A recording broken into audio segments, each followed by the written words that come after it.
Retour maintenant sur cette information qu'on évoquait en tout début de journal, cette attaque à la voiture bélier à la Nouvelle-Orléans, en tout cas ça y ressemble. Elisabeth Guedel, vous êtes notre correspondante aux États-Unis. Bonjour Elisabeth, que sait-on de plus sur ce nouvel an endeuillé à la Nouvelle-Orléans ?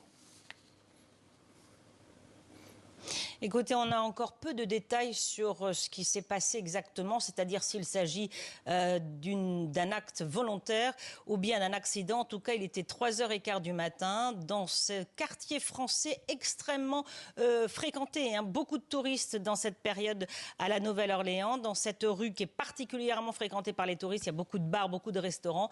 Une rue très étroite, très peu de trottoirs et donc une voiture a foncé dans la foule à 3h15 du matin alors que tout le monde était en train de réveillonner encore. C'est un drame épouvantable puisque le bilan s'établit à 10 morts et 30 blessés pour le moment, un bilan provisoire. Les 30 blessés ont été évacués par ambulance dans les différents hôpitaux de la ville. Il y a actuellement une conférence de presse, on devra en savoir un peu plus. En tout cas, tout le secteur du quartier français est évidemment évacué, bouclé.